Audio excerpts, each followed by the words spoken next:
getting stronger. We are getting wiser. We are getting faster. Because He is here. We are getting stronger. We are getting wiser. We are getting smarter. Because He is here. Alors, les bien-aimés, je vous invite, où vous êtes, à prendre vos Bibles avec moi. Je veux commencer ce soir par un verset qui est dans 1 Corinthiens chapitre 13, le verset 9. Est-ce qu'on peut prendre ensemble 1 Corinthiens chapitre 13, verset 9? 1 Corinthiens chapitre 13, verset 9. Car nous connaissons en partie et nous prophétisons en partie. Car nous connaissons en partie et nous prophétisons en partie. Voici le verset avec lequel je veux commencer pour dire simplement et humblement que tout ce que je m'apprête à dire n'est qu'une partie, une petite partie de ce que Dieu veut faire avec les jeunes en 2026. Tout ce que je vais dire ici n'est pas et ne peut en aucun cas être la totalité de ce que Dieu veut faire avec les jeunes. Ce n'est qu'une partie, car nous connaissons en partie. Donc il y a une petite partie de la partie même que Dieu permet au corps de Christ de pouvoir capter par rapport à l'année 2026 que j'ai reçue. Et je vais partager une partie de la partie que j'ai reçue. Je dis une partie parce que le temps aussi me manquerait de pouvoir m'étaler en détail sur tout ce que j'ai perçu la dernière fois que je suis allé en retraite, pour essayer de comprendre un peu les mouvements que le Seigneur Jésus veut faire en 2026. Vous savez, le Seigneur Jésus a dit à ses disciples: je ne vous appelle plus mes amis. Après près de 3 ans de marche avec eux, il leur a dit: je ne vous appelle plus mes amis, je ne vous appelle plus mes serviteurs, mais je vous appelle mes amis. Je ne vous appelle plus mes serviteurs, je vous appelle mes amis. Pourquoi? Parce qu'un serviteur ne sait pas ce que fait son maître. J'aimerais commencer par vous dire qu'il est dangereux de servir Jésus en tant que serviteur. Il est risqué de suivre Jésus en tant qu'un serviteur et de le servir en tant qu'un serviteur. Parce qu'un serviteur ne sait pas ce que fait son maître. La particularité d'un serviteur, c'est qu'il y a des choses que le maître veut faire et qu'il va faire qu'il ne sait pas. Donc le serviteur est surpris par des mouvements du maître. Le serviteur est surpris par certaines actions du maître.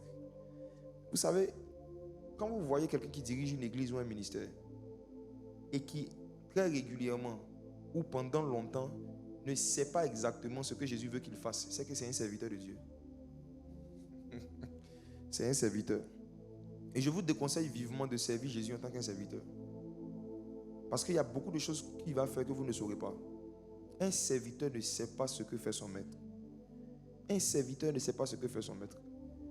Dans l'Épître aux Hébreux, il est écrit que Moïse était établi dans la maison de Dieu comme serviteur. Moïse servait Dieu comme serviteur. Mais le Christ, Jésus, lui, il servait comme fils. Il était établi dans la maison comme fils. C'est pourquoi Jésus savait ce que le Père voulait faire. Lui, c'était au jour le jour. Régulièrement, Jésus savait chaque journée, chaque semaine ce que le Père voulait faire. Il dit: le Fils ne fait rien de lui-même. Il ne fait que ce qu'il voit faire au Père. Et ce que le Père fait, il le fait pareillement. Le serviteur subit les événements. Le serviteur est surpris par les événements. Mais le Fils, il sait ce que fait son maître. Et par la grâce de Dieu, comme nous le servons en tant que fils, et nous sommes appelés à le servir en tant que fils, on prend le temps d'aller voir ce que le Père veut faire en 2026. Et ce que le Père fait, on le fait pareillement. Voici pourquoi, j'en parlerai à la fin. Nous allons commencer au niveau du collectif des frères en Christ l'année 2026 très fort, avec un grand programme de réveil, un camp. Parce que c'est ce que le Père fait. C'est ce que j'ai vu au Père. C'est ce que j'ai vu au Père. Si ça n'était qu'à moi seul, franchement, il y a beaucoup de choses desquelles j'allais me passer pour moi-même aussi avoir davantage de temps de relaxation, comme beaucoup d'autres personnes. Mais mon Père agit jusqu'à présent. Moi aussi, j'agis. Donc, ce que je m'apprête à dire par rapport à ce que Dieu veut faire avec les jeunes en 2026, ce n'est qu'une partie de la petite partie que Dieu me fait la grâce d'entrevoir. Ce soir, mon message va s'articuler autour de 2 points en particulier. En 2026, Dieu veut fortifier le niveau intellectuel et le niveau spirituel des jeunes qui marchent avec lui. En 2026, l'un des objectifs principaux que le Saint-Esprit veut atteindre avec les jeunes qui marchent avec lui, c'est d'augmenter leur niveau intellectuel et augmenter le niveau spirituel. Fortifier le niveau intellectuel. J'utilise l'expression fortifier. Ça veut dire augmenter la force. Vous savez, fortifier, ce n'est pas grandir. Non, fortifier, ce n'est pas grandir, ce n'est pas se développer, j'en parlerai. Mais fortifier, c'est augmenter le niveau de force. Augmenter le niveau de force intellectuelle. Augmenter le niveau de force spirituelle. Augmenter le niveau de force intellectuelle, augmenter le niveau de force spirituelle. Quelqu'un pose une question pertinente et intéressante pour moi. Les jeunes là, c'est qui? C'est de quel âge à quel âge? C'est une très bonne question. Dans le monde physique, la jeunesse est rattachée à une tranche d'âge. Dans le monde physique, quand on parle de jeunesse, c'est une tranche d'âge. Mais dans le royaume de Dieu, dans le règne spirituel, il n'en est pas ainsi. Et comme je suis en train de parler des choses de Dieu et des choses spirituelles, quand je dis les jeunes, je ne fais pas allusion à une tranche d'âge, mais je fais allusion à une tranche d'esprit. Dans le royaume des cieux, les jeunes, ce n'est pas une tranche d'âge, c'est une tranche d'esprit. Je prends le cas de Jésus, qui est plus âgé que toi et moi. Mais jusqu'à aujourd'hui, on l'appelle le Fils. La Bible dit qu'un jour, le Seigneur Jésus a pris un enfant pendant que ses apôtres se disputaient pour savoir qui est le plus grand. Il a pris un enfant, il l'a mis au milieu d'eux et il leur a dit, les gars, en vérité, je vous le dis, si vous ne vous convertissez pas et que vous ne devenez pas comme ce petit enfant, vous ne rentrerez pas dans le royaume de Dieu. Donc, dans le royaume de Dieu, nous ne sommes pas appelés à devenir vieux. Est-ce que vous savez qu'il n'y a pas de vieux au ciel? Dieu n'est pas vieux, Dieu est ancien.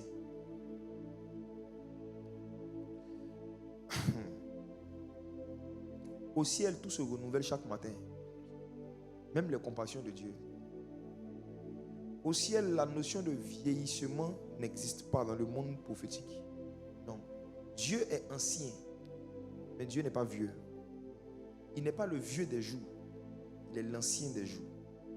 Et vous allez voir, mes frères et sœurs, que Jésus même revient chercher une église, pas seulement sans tache, mais il dit sans tache ni ride. Je reprends. La Bible dit que Jésus, lorsqu'il reviendra nous chercher, et c'est mon message de demain lors de la nuit du 31, Jésus vient enlever une église sans tache, mais aussi sans ride. Ça veut dire une église qui n'a pas vieilli. Donc la jeunesse dans le monde spirituel, ce n'est pas rattaché à un âge. C'est rattaché à un caractère et un comportement, une attitude de cœur. Mes frères et sœurs, Jésus, le Christ, a toujours existé de toute éternité. Mais parlant de lui, Ésaïe dit, un enfant nous est né, un fils nous est donné. L'enfant dont il parle, il existait depuis le commencement de la création. L'enfant dont il parle a été immolé dès la fondation du monde. L'enfant dont il parle était apparu à Abraham. Jésus a dit lorsqu'il avait eu plus de 30 ans que Abraham a vu mon jour et il a salué de loin. Mais pourtant, Ésaïe l'a appelé l'enfant. Quelqu'un que Abraham a vu, Ésaïe l'a appelé l'enfant. Parce que l'enfance, dans le royaume des cieux, ce n'est pas rattaché à l'âge, c'est rattaché au type de cœur et de mentalité qu'on a. Ce n'est pas une tranche d'âge, c'est une tranche de raisonnement et de comportement. Le caractère de Christ, le caractère de l'agneau. Donc, quand je parle des jeunes, tous ceux et celles qui savent à l'intérieur d'eux, qui se voient comme des enfants, qui se voient comme des personnes qui ont beaucoup de choses à connaître et à apprendre de Dieu, sont concernés. On peut rattacher ça, c'est vrai, à la tranche d'âge de ceux et celles qu'on appelle les adolescents jusqu'aux jeunes adultes. Ça peut, il n'y a pas de souci, mais je suis vraiment en train de parler des jeunes. Quand je dis des jeunes, je parle de ceux et celles qui sont sans tache ni ride. Je parle de l'église qui n'a pas de ride. L'église qui n'a pas de ride. Et demain soir, je parlerai des rides. Et de comment est-ce que les rides sont un caractère disqualifiant pour l'enlèvement. Et comment est-ce que Jésus est en train de rajeunir l'église et de rafraîchir l'église. Parce qu'il veut une église sans rides, sans tache ni rides. Allons-y maintenant directement sur le message. Je disais qu'il y a deux choses en particulier que Dieu veut faire en 2026 avec les jeunes. 1. Fortifier, augmenter le niveau intellectuel. 2. Fortifier, augmenter le niveau spirituel. Pourquoi le niveau intellectuel? Dieu veut augmenter, Dieu veut qu'on augmente nos niveaux intellectuels en 2026. Il y a un mouvement du Saint-Esprit qui a commencé dans les nations, mais que Dieu va intensifier davantage en 2026 et en 2027. Mais Dieu ne pourra le faire qu'avec des disciples qui ont acquis un certain niveau intellectuel dans leur secteur d'activité. Je vais expliquer cela. Il y a un mouvement de l'Esprit de Dieu qui ne peut plus composer avec des gens qui sont sous-instruits ou qui sont médiocres dans leur métier ou dans leur domaine d'activité. Il y a un mouvement de l'Esprit de Dieu à l'approche de l'enlèvement de l'Église qui ne peut pas passer par des personnes qui ne se sont pas assis pour apprendre un minimum de choses. Mes frères et sœurs, de quoi il s'agit? Lisez avec moi Luc chapitre 1, verset 80. On va aller doucement. Je vais déjà expliquer l'expression se fortifier. Pourquoi Dieu veut fortifier le niveau intellectuel et le niveau spirituel des jeunes qui marchent avec lui. Luc 1, verset 80. Luc chapitre 1, verset 80. Or, l'enfant croissait et se fortifiait en esprit. Et il demeura dans les déserts jusqu'au jour où il se présenta devant Israël. Faites attention à deux mots dans ce verset. Ce soir, on va vraiment aller en eau profonde mais simple, dans la parole. Or, l'enfant, la première chose qu'il faisait quoi? C'était quoi? Il croissait. N'est-ce pas? Il grandissait. Deuxièmement, il se fortifiait en esprit. C'est deux choses différentes. Croître et se fortifier, c'est deux choses différentes. Parce qu'on peut croître sans devenir fort. Et beaucoup de jeunes et beaucoup d'enfants de Dieu sont concentrés sur la croissance spirituelle. C'est pourquoi ils sont faibles spirituellement. On peut croître sans se fortifier. On peut grandir sans devenir fort. La preuve, il y a des gens qui sont minces, qui sont longs, mais qui n'ont pas de force. Il y a des gens qui sont grands de taille, qui n'ont pas de force. Il y a des gens aussi qui sont courts, mais qui peuvent déterrer des montagnes et des tubercules de manioc, n'est-ce pas? Donc, être grand et être fort, c'est deux choses très différentes. Et ce soir, je ne suis pas venu vous parler du fait de grandir spirituellement.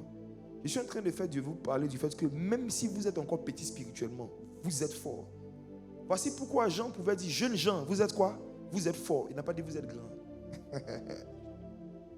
L'apôtre Jean s'adressant aux disciples de l'église primitive, il dit, jeunes gens, vous êtes forts ou encore vous êtes puissants. Ce que les jeunes doivent d'abord chercher en priorité, premièrement, c'est la croissance, mais ensuite, c'est la puissance. Car croissance sans puissance, c'est une future destruction. Toute croissance dans laquelle on ne recherche pas aussi la puissance, c'est une préparation à une future destruction. Grandir et se fortifier. L'enfant croissait, l'enfant se fortifiait en esprit. L'enfant croissait, l'enfant se fortifiait. Beaucoup d'églises travaillent à leur croissance, la croissance de l'église, la croissance de l'église. Il y a des églises qui sont, au fait non, il y a des églises qui ont grandi numériquement, mais les membres là ne sont pas remplis du Saint-Esprit. Il y a des églises qui sont remplies de membres, mais pas remplies du Saint-Esprit. Il y a des églises aussi qui sont petites en termes de taille, mais le peu de gens qui sont là, ce sont des gens très sérieux, très remplis de l'Esprit. Donc, il y a deux facteurs que Dieu veut faire chaque fois que Dieu fait une œuvre. Croître, se fortifier. Croître, se fortifier. Et en 2026, ce que j'ai perçu dans l'Esprit, c'est que Dieu veut fortifier. Pas faire croître forcément. Fortifier le niveau intellectuel, les capacités intellectuelles et spirituelles des jeunes. Je vais en arriver encore tout à l'heure. Prenons un autre verset. Lisons 2 Timothée chapitre 2, verset 1. 2 Timothée chapitre 2, 2 Timothée chapitre 2, verset 1. Oui. Toi donc, mon enfant, fortifie-toi dans la grâce qui est en Jésus-Christ. Il y a un bruit dans ton téléphone, Anaïs. Ah. Il y a un bruit quand tu parles. Relis, s'il te plaît.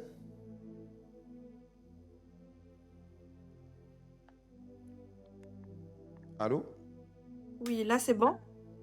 Bon, vas-y. 2 Timothée 2, verset 1. 2 Timothée 2, verset 1. Toi donc, mon enfant, fortifie-toi dans la grâce qui est en Jésus-Christ. Bon, le bruit continue. Essaie de voir, c'est pas si tu as mis des écouteurs ou quoi, mais il y a un bruit. Il dit, toi donc, mon enfant, fortifie-toi dans la grâce qui est en Jésus-Christ. Quand on grandit, c'est vers le haut. Quand on se fortifie, c'est vers le bas. La croissance, c'est ce qui nous fait monter. La fortification, c'est ce qui nous fait descendre. Et vous savez, lorsqu'on veut construire même un bâtiment, un édifice, la construction ne commence pas par ce qu'on fait monter. La construction commence par ce qu'on fait descendre. Ce qu'on appelle les fondations ou les racines. Toi donc, mon enfant, fortifie-toi ou encore augmente ta force. On lit encore un autre verset. Lisez avec moi Actes chapitre 9, verset 22. Actes 9, verset 22. Tous ceux qui l'entendaient étaient dans l'étonnement. Verset 22. Cependant, Saul se fortifiait de plus en plus, et il confondait les Juifs qui habitaient Damas, démontrant que Jésus est le Christ. Vous vous rappelez de ce fameux Saul de Tarse, qui est devenu l'apôtre Paul? Est-ce que vous savez que l'une des expériences qu'il a vécues, dont la Bible parle clairement, c'est le fait qu'il se fortifiait de plus en plus. Et la conséquence du fait qu'il se fortifiait de plus en plus, c'est qu'il confondait les Juifs. Et il démontrait que Jésus était le Christ. Wow. Personne ne peut opérer dans la dimension de démonstration que Jésus est le Christ, la démonstration de puissance, s'il ne s'est pas fortifié un certain niveau. Il y a beaucoup de jeunes aujourd'hui, là maintenant je parle de jeunes en âge, qui sont trop pressés de vouloir publier des apparentes démonstrations de puissance que Dieu fait avec eux. Beaucoup n'ont même pas encore 5 ans, 6 ans, 7 ans de fortification en esprit. Et ce qu'ils manifestent là, ils pensent que c'est ça. C'est comme ça qu'on démontre que Jésus est le Christ. Mais frères et sœurs, moi je vais vous donner un conseil. Je parle surtout aux plus jeunes, c'est une parenthèse. Renoncez de tout votre cœur au désir d'utiliser ce que Dieu a commencé à faire avec vous. J'ai dit commencer. En termes de manifestation de puissance et de dons spirituels, pour pouvoir vous crédibiliser en public. Je vous donne un conseil. Quand vous commencez le ministère en tant que jeune, publiez plus vos enseignements que vos vidéos où les gens tombent. Ça va vous aider, ça va nous aider, ça va aider tout le monde. Il faut que vous vous fortifiez en esprit davantage avant de vous présenter comme des gens qui démontrent que Jésus est le Christ. Saul se fortifiait de plus en plus. C'est bon, je ferme cette parenthèse. Parlons maintenant de fortifier le niveau intellectuel. Comment est-ce qu'on se fortifie intellectuellement parlant? Comment est-ce qu'on grandit en force intellectuellement parlant? On se fortifie par l'accumulation d'informations. On fortifie son intellect. On fortifie son intelligence par l'accumulation d'informations. Lorsque nous étions à l'école primaire, pour ceux qui ne sont plus à l'école primaire, parce que je sais que de plus en plus il y a des enfants même de l'école primaire qui suivent mes lives et mes enseignements. Lorsque nous étions à l'école primaire, pour ceux qui ne sont plus à l'école primaire, est-ce que vous savez que il y a beaucoup de matières et d'exercices qu'on nous donnait qui ne servaient à rien dans la vie pratique, mais qui avaient pour seul but de nous exercer à mémoriser des informations. Il y a beaucoup d'exercices qu'on fait à l'école primaire qui, pour des objectifs pédagogiques et académiques, sont donnés uniquement dans l'intention de nous fortifier en esprit. Ça veut dire de nous donner la force de retenir un certain nombre d'informations dans différents domaines. Je sais qu'il y a beaucoup ici qui connaissaient la taille du mont Nemba par cœur. Je sais qu'il y en a ici qui connaissaient par cœur la superficie de Kong, la première ville de Kong. Je sais qu'il y en a ici qui connaissaient par cœur le nom de tous les premiers rois de France. Aujourd'hui, vous avez oublié ces choses. Quand vous étiez à l'école primaire, vous excelliez dans ces choses.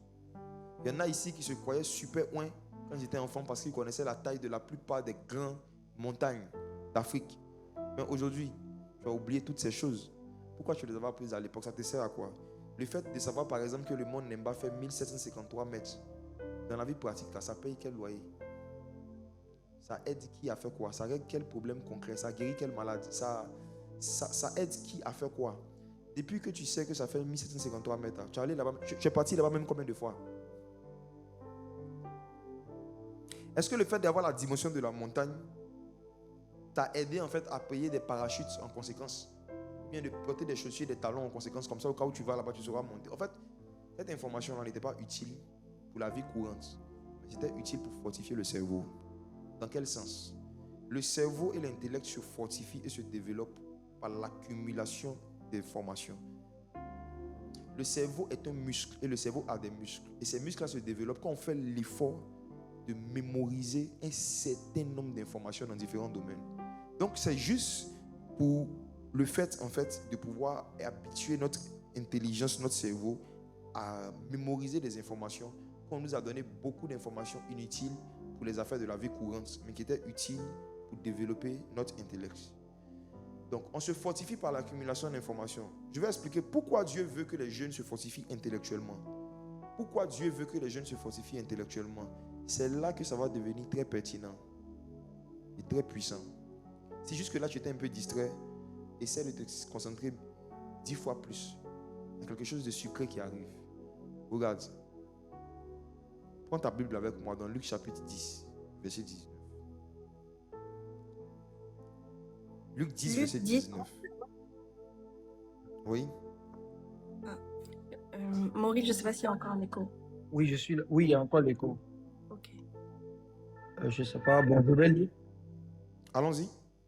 Luc 10, verset 19. Voici, je vous ai donné le pouvoir de marcher sur les serpents et les scorpions et sur toute la puissance de l'ennemi. Et rien ne pourra vous nuire. Je vous ai donné le pouvoir de marcher sur les serpents, sur les scorpions, sur toute la puissance de l'ennemi et rien ne pourra nous nuire. Telle est l'une des plus puissantes promesses que le Seigneur Jésus a laissées à tous ses disciples. Maintenant, qui sont les serpents? Qui sont les scorpions en question? Je me suis attardé il y a quelques années sur les serpents dont il parlait pour savoir c'est quoi, c'est qui. Parce que j'en rencontrais, j'en croisais quelques-uns dans des programmes de délivrance et d'évangélisation. Je voyais certains esprits qui étaient comme des serpents dans le corps des gens. J'en vois régulièrement.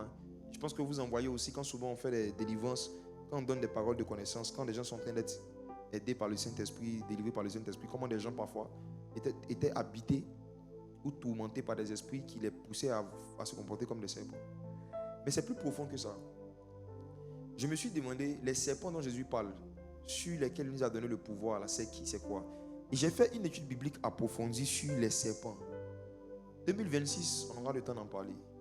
Mais ce soir, je vous donne quelques éléments qui vont vous faire comprendre pourquoi Dieu veut que vous vous fortifiez et vous augmentez votre niveau intellectuel. Les vrais serpents, ce ne sont pas les esprits qui font tomber les gens dans les veillées, dans les programmes. Non, non, non. Ça, c'est des vers de terre. Ça, c'est des vers de terre. Ce n'est pas les serpents. Pas les vrais serpents. Ça, c'est les mini, les bébés serpents. Les vrais serpents que vous devez affronter, jeunes gens chrétiens, sur le terrain de l'évangélisation. Ce sont des esprits qui ont un caractère de Satan qui est le serpent ancien. C'est une catégorie de démons qui ressemble beaucoup à Satan. En fait, ce ne sont pas tous les démons qui ressemblent à Satan, mais il y a certains qui lui ressemblent vraiment. Ils sont comme sa postérité directe, quoi. Et leur particularité, cette manifestation de Satan qu'on appelle le serpent, vous savez c'est quoi? Ce sont des esprits qui prennent plaisir à contredire Dieu, à dire et à enseigner des choses qui sont contraires à ce que Dieu a dit, et à faire des fausses promesses aux hommes pour les empêcher d'avoir une intimité avec Dieu. Donc je reprends. Les serpents, c'est une famille de démons, une catégorie de démons qui donnent des enseignements et des informations qui contredisent Dieu, qui contredisent ce que Dieu dit, qui contredisent la parole de Dieu et qui font des fausses promesses aux hommes. Dans quelle intention? Dans l'intention que ces hommes-là n'aient pas de relation intime, n'aient pas de relation personnelle avec Dieu. Je redonne encore la définition une dernière fois et on va lire un passage, une histoire qui va nous aider à mieux comprendre les serpents. Et on va voir que ces serpents-là, on les affronte plus avec l'intelligence et la réflexion qu'avec les faya, le feu, le feu, le feu. Vous allez comprendre que l'évangélisation des derniers jours, là, pour gagner des milliers de païens à Christ, ce n'est pas basé sur les cris et les invocations de j'invoque le feu, j'invoque le feu. Ce n'est pas ça. J'arrive tout à l'heure. J'ai dit une dernière fois que les serpents, ce sont des démons dont la spécialité est de contredire Dieu, de dire le contraire de ce que Dieu a dit, donner des informations qui sont contraires à la parole de Dieu et qui donnent des fausses promesses aux hommes dans l'intention que les humains, en fait, n'aient pas d'intimité avec le Seigneur. Exemple, le premier serpent dans la Bible, la première attaque de serpent dans la Bible, vous connaissez l'histoire, c'est dans Genèse chapitre 3. Et dans Genèse chapitre 3, qu'est-ce qu'on nous enseigne? Le serpent était l'animal le plus quoi? Rusé, le plus sage, le plus intelligent des gens. Donc la première âme du serpent, ce n'est pas le venin, c'est l'intelligence. Le serpent qui a séduit Ève et Adam, sa plus puissante âme, ce n'est pas un venin d'abord, mais c'est l'intelligence. Il était l'animal le plus intelligent, le plus sage, le plus rusé de tous les champs. Il vient vers la femme et il vient lui donner des informations contraires à ce que Dieu a dit. Il dit, Dieu a-t-il réellement dit que vous ne devez pas manger de tous les arbres du jardin? Et à Ève de répondre que non, c'est pas ce que Dieu a dit. Dieu n'a pas dit qu'on ne doit pas manger de tous les arbres. Dieu a juste dit qu'on peut manger de tous les arbres sauf de l'arbre de la connaissance du bien et du mal. Donc il a commencé son discours par contredire Dieu, par dire le contraire de ce que Dieu a dit. Et après il continue encore, il dit non, si vous mangez, il ne vous arrivera rien. Dieu sait que si vous mangez cela, vous allez devenir comme des dieux. En d'autres termes, il est en train de dire à Ève que ce que Dieu a dit est faux. Je te donne des informations qui sont contraires à la parole de Dieu. Je te donne des informations qui sont contraires à ce que Dieu a dit. Fais ce que moi je suis en train de te dire. C'est quand tu vas faire ce que moi je suis en train de te dire qui est contraire à la parole de Dieu, c'est en ce moment-là que tu vas devenir comme Dieu. Donc il fait une fausse promesse. Donc regardez l'approche du serpent. Un, il contredit la parole. Il contredit la parole de Dieu. Et deuxièmement, il fait une fausse promesse. Il fait une promesse à l'homme où l'homme va devenir plus grand, où l'homme va devenir indépendant du Créateur. L'homme va devenir comme le Créateur, mais sans être obligé de composer avec le Créateur. Vous allez voir où je vais en venir. Cette même technique-là est utilisée jusqu'à aujourd'hui par ceux et celles, une catégorie de païens, une catégorie d'occultistes qu'on appelle les serpents. Qui sont-ils? Les professeurs d'université, d'école et de collège, certains professeurs, certains journalistes, certains politiciens, certains scientifiques qui véhiculent des messages et des philosophies contraires aux enseignements de Jésus. En fait, les serpents, là, ce sont des intellectuels. Ce sont des intellectuels. Ils peuvent être professeurs, maîtres, enseignants, philosophes, politiciens, musiciens, influenceurs. Des personnes qui sont vues comme des modèles et qui sont écoutées par des foules. Mais qui volontairement diffusent en fait des messages et des informations qui sont contre l'évangile, qui contredisent les enseignements de Jésus. Qui volontairement diffusent un style de vie qui est contraire à ce que Jésus enseigne. Quand vous voyez un influenceur qui vit en concubinage, donc qui vit dans la fornication, et qui filme sa vie de concubinage, qui filme son quotidien, ce n'est pas de la télé-réalité, c'est une attaque de serpent. Il est en train de dire à des milliers de gens qui le suivent, vous n'avez pas besoin d'être marié forcément pour habiter avec quelqu'un. Vous n'avez pas forcément besoin d'épouser quelqu'un pour commencer à vivre avec la personne. Jésus dit de ne pas vivre, avoir ce genre de vie avec quelqu'un qu'on ne marie pas. L'homme quittera d'abord son père et sa mère avant de s'attacher à sa femme. Mais quand l'influenceur qui n'a pas quitté son père et sa mère, ça veut dire qu'il n'a pas fait une cérémonie de mariage en bonne et due forme, vit avec quelqu'un en concubinage, tout le monde sait qu'ils ne sont pas mariés, mais ils filment leur vie de couple, ils postent leur vie de couple, ils sont en train d'être utilisés consciemment ou inconsciemment par le serpent, parce qu'ils sont en train de donner un modèle antichrist. Ils sont en train de faire passer en public un message antichrist, qui sont contre les valeurs, contre les principes en fait que Christ enseigne. Donc les serpents, c'est tous les hommes, toutes les femmes qui disent ou qu'ils font, en public et devant des foules. Parce que c'est ça la particularité du serpent, c'est la foule. Devant des foules, devant des multitudes. Des choses en fait qui sont contraires aux enseignements de Jésus pour pousser les hommes à désobéir à Dieu et à perdre leur intimité avec Dieu. Les serpents. Et parmi ces serpents-là, il y a les serpents intellectuels. des philosophes, des scientifiques, et je vais en parler tout à l'heure. Regardez Colossiens 2, verset 8. Je vous ai donné le pouvoir de marcher sur les serpents. On marche sur les serpents physiques avec les pieds. Mais les serpents intellectuels dont je parle, on marche sur eux avec la connaissance. On les domine avec le savoir. Allons ensemble dans Colossiens 2, verset 8. Colossiens 2, verset 8.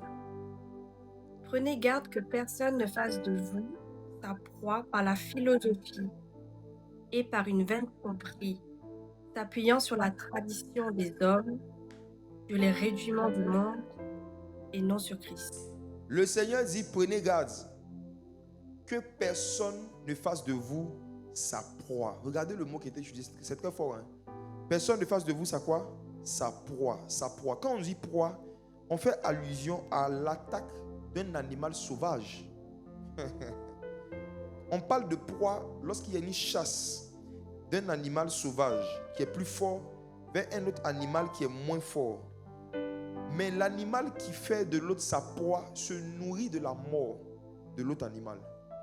Il dit, prenez garde que personne ne vous regarde comme des animaux qu'il doit tuer pour exister. Prenez garde que personne ne vous traite comme si vous êtes du bétail qu'on doit faire mourir pour pouvoir vivre. Prenez garde que personne ne fasse de vous sa nourriture. Personne ne fasse de vous sa proie. Maintenant, il dit, comment est-ce que les gens vont faire de vous leur proie? Premier élément qui cite la philosophie. La philosophie est en train de rentrer dans les églises évangéliques. La philosophie.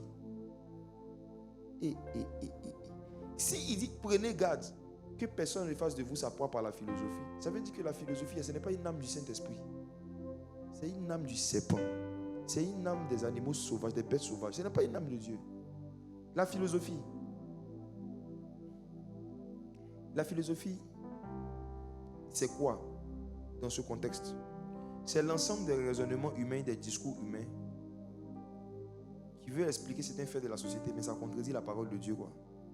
C'est l'ensemble des raisonnements et des arguments des sages de ce monde qui sont en contradiction avec l'évangile. Il y a une jeune sœur que j'avais reçue il y a quelques mois qui me disait comme ça qu'elle n'est pas mariée, mais elle a découvert qu'elle a des fibromes. Elle est allée consulter un médecin. Et le médecin lui a dit que vraiment, si elle ne veut plus avoir les fibromes, il faut qu'elle fasse un enfant. Et qu'elle n'a qu'à faire son enfant vite. Vite, vite.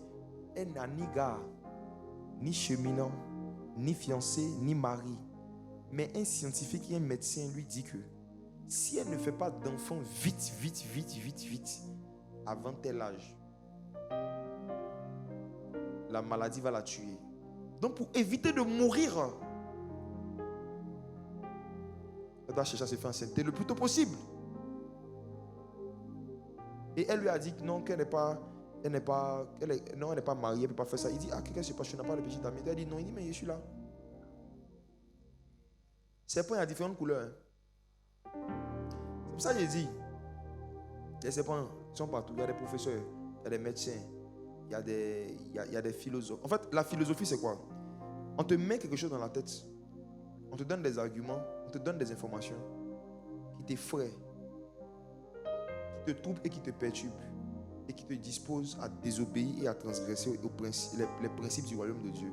Si on te dit, si tu ne fais pas l'enfant avant 30 ans, ton ventre va se gonfler, tu vas mourir, tu auras les fibromes. Tu vois, c'est une philosophie. C'est une philosophie. C'est une philosophie. C'est une philosophie. C'est une philosophie. C'est une philosophie pourquoi? C'est un mensonge pourquoi? C'est un mensonge parce que aucun scientifique ne connaît les origines du fibrome. Aucun scientifique ne connaît les origines du fibrome. Et plusieurs femmes, pendant leur grossesse et après leur grossesse, ont eu encore des fibromes. Des femmes qui sont tombées enceintes, elles ont eu des enfants après les fibromes sont venus. Donc la grossesse n'est pas un médicament contre le fibrome.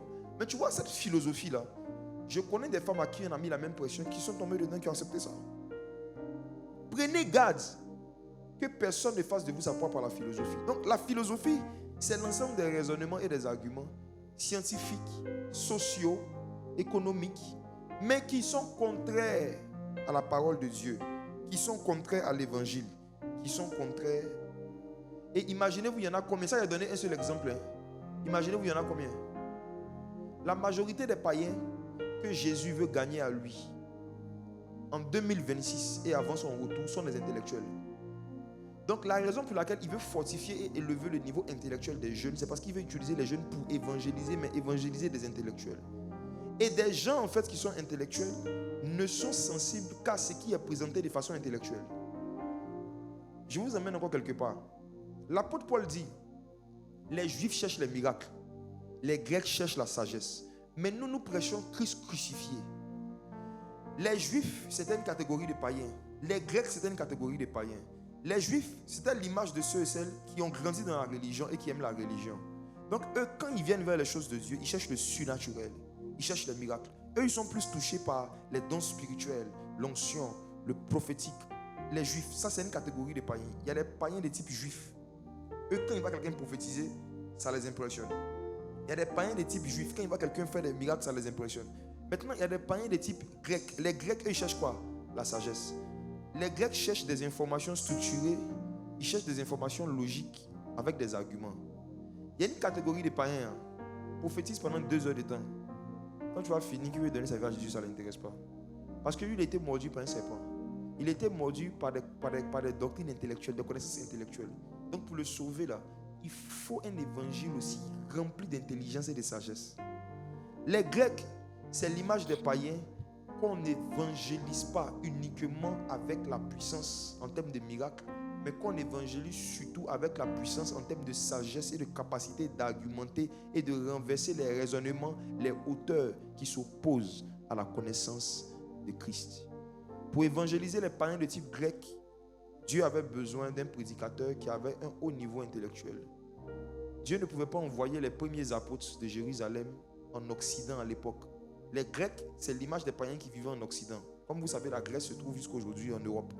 Donc, les païens qui étaient en Europe de l'époque, le Saint-Esprit voulait faire un mouvement d'arrivée en Europe, mais il ne pouvait pas utiliser les Juifs, la majorité des Juifs qui conduisaient l'église de Jérusalem. Premièrement, parce qu'ils devaient rester à Jérusalem pour conduire l'église de Jérusalem. Deuxièmement, parce qu'il y a un certain niveau intellectuel qu'il fallait avoir pour que les intellectuels païens même aient envie de t'écouter en fait. C'est-à-dire que dans beaucoup de secteurs d'activité aujourd'hui, il y a des païens qui ne vont même pas vouloir vous écouter leur parler de Jésus, qui ne vont même pas vouloir vous accorder de l'attention pour échanger sur les choses de Dieu, s'ils ne voient pas en vous un niveau intellectuel qui dépasse la moyenne, s'ils ne voient pas en vous des gens qui sont instruits, s'ils ne voient pas en vous des gens qui sont cultivés. Et l'un de mes gros problèmes aujourd'hui avec beaucoup de jeunes chrétiens, c'est qu'ils savent beaucoup parler en langue et beaucoup aiment beaucoup parler en langue parce qu'ils n'ont rien à dire quand on va en français. Beaucoup de gens se réfugient et se cachent derrière le parler en langue pour pouvoir masquer en fait leur lacune intellectuelle. Beaucoup se cachent derrière le parler en langue pour pouvoir en fait masquer en fait leur insuffisance de mots dans leur lexique et dans leur vocabulaire. Beaucoup de jeunes chrétiens ne travaillent pas à augmenter en fait et à enrichir leur niveau de langue en français.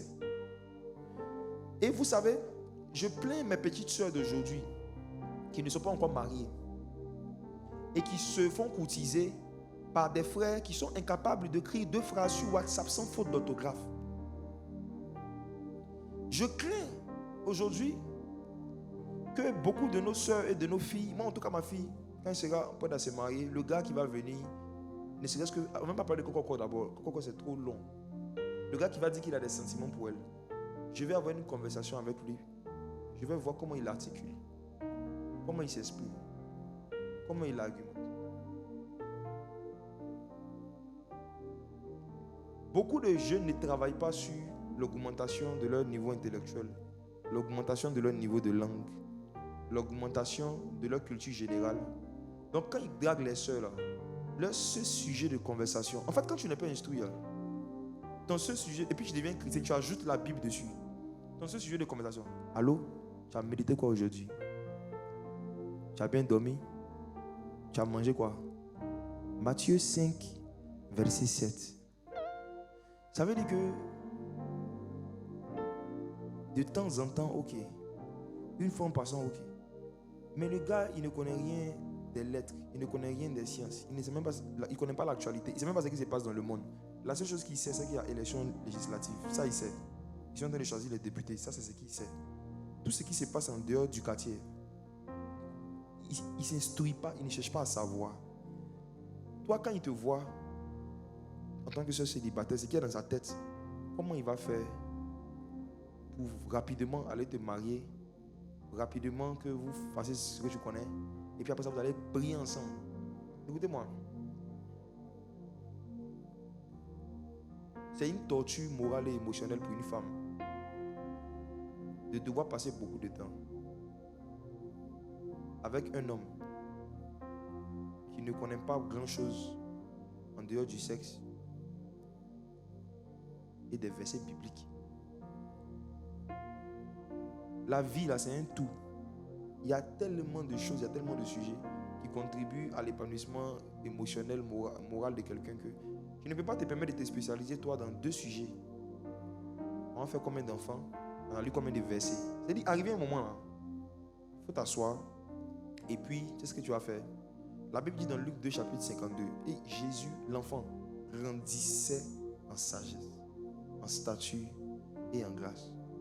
Il faut planifier sa croissance intellectuelle. En planifiant, je l'ai déjà dit dans les dimanches précédents pour ceux qui écoutent, les livres que tu dois lire chaque mois. Et quand tu lis un livre, il faut que ce soit aussi dans l'intention de découvrir des mots que tu ne connaissais pas et que tu pourras utiliser de temps en temps dans ton lexique pour qu'on sente que ça vient. Pour qu'on sente que tu es en train de venir. Il y a des gens ici, ça fait 1 semaine, 2 semaines, ils n'ont même pas appris un nouveau mot en français.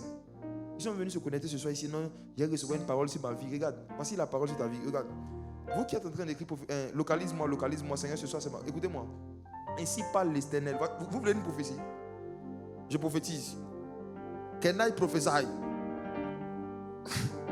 Ainsi parle l'Éternel. Il faut arrêter de ne faire que des notes vocales. Quand tu envoies un message sur WhatsApp. Ainsi parle ton Dieu.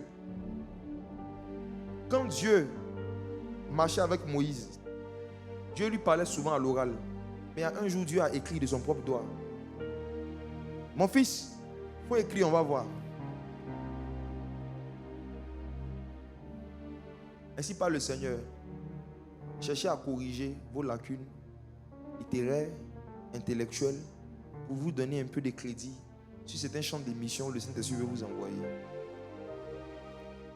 Tu ne peux pas être un jeune chrétien en entreprise chaque fois qu'il y a réunion de travail. Toi, quand tu prends la parole là, tu casses toujours français. Il y a toujours quelque chose de bizarre que tu dis dans tes phrases. Toujours. Et puis après ça, tu vas venir et dire Jésus est Seigneur. Il est Seigneur comment?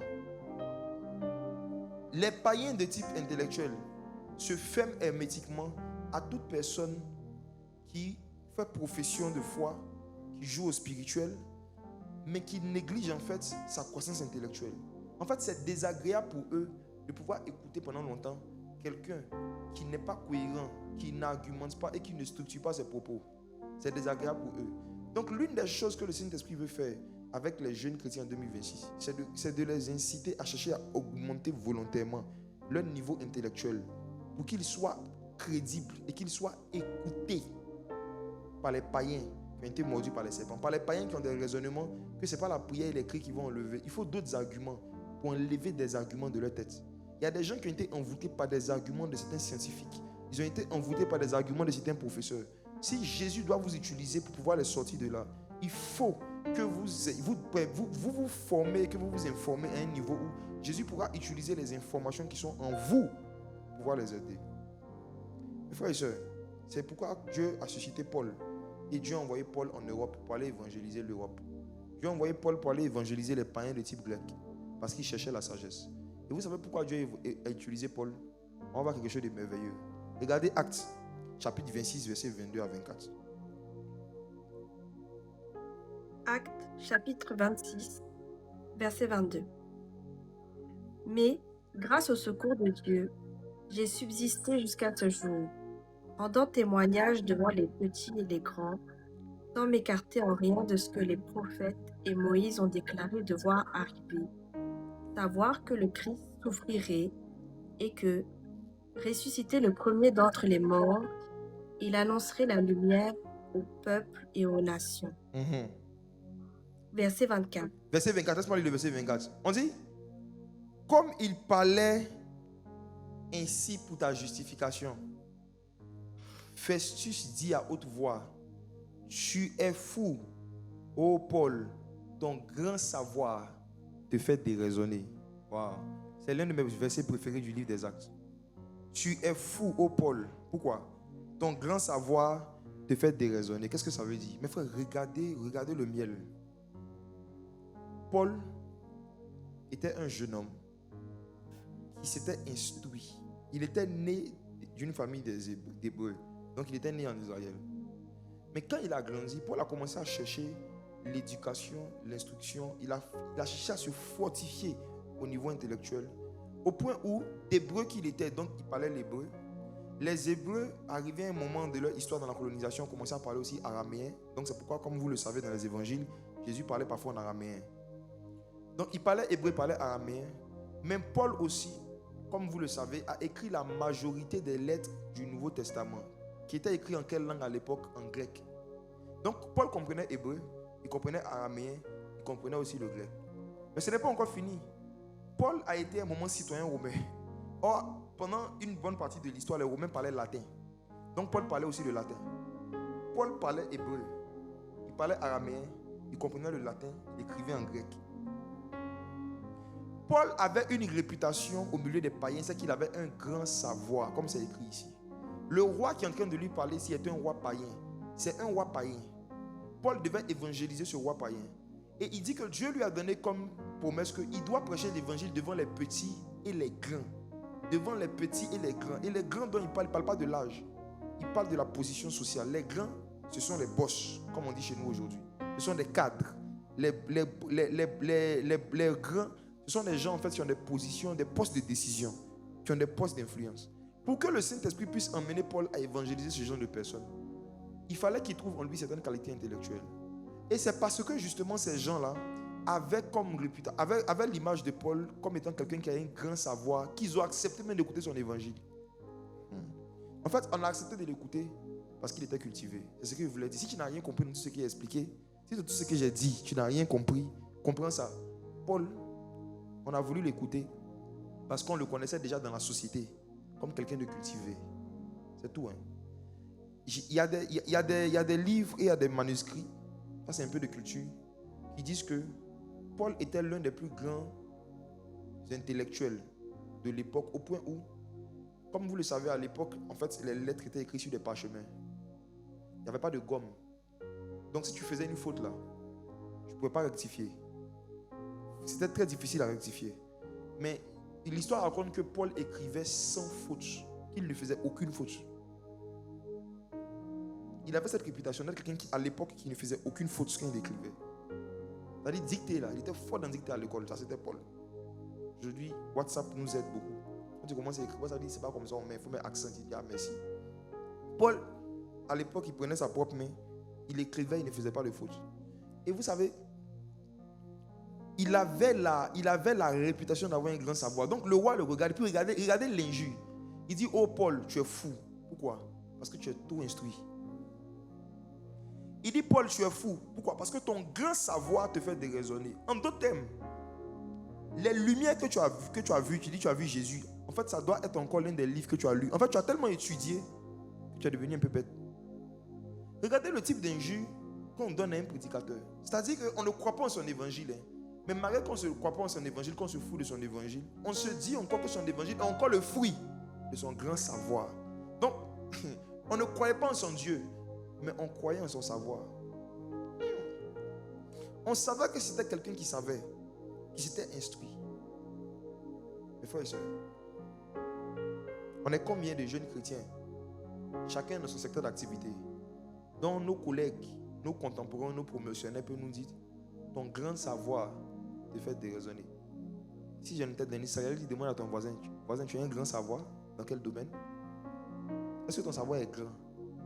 J'ai dit que même si tu es allé à l'école, même si tu as eu un diplôme là, est-ce que dans le domaine où tu as eu le diplôme, ton savoir est grand? Ce que tu sais, est-ce que c'est grand?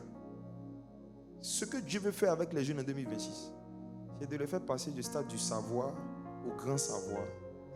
Dieu cherche une armée de jeunes qui veulent avoir un grand savoir intellectuel. Parce que c'est ça qui sera utile pour marcher sur les serpents, pour dominer certains arguments inspirés des démons. Vous savez, quand vous méditez la Bible, tout ce que vous comprenez de la Bible, vous le comprenez en esprit. Parce que la Bible est spirituelle. Donc quand tu lis un verset là, c'est comme les remarques, les compréhensions, ça y est dans votre esprit. Maintenant, c'est ton niveau de langue et la richesse de ton lexique et de ton vocabulaire qui va déterminer ta capacité à bien traduire en français, à bien transmettre en français ce que ton esprit a compris. À qui c'est déjà arrivé de méditer quelque chose, d'avoir compris, mais tu ne peux pas expliquer à quelqu'un? Est-ce que vous avez déjà vécu ça? Si tu as déjà vécu, dis-moi un peu dans les commentaires. Est-ce que ça t'est déjà arrivé de méditer quelque chose, de comprendre même quelque chose dans la Bible, mais tu n'arrives pas à expliquer à quelqu'un? Ça t'est déjà arrivé?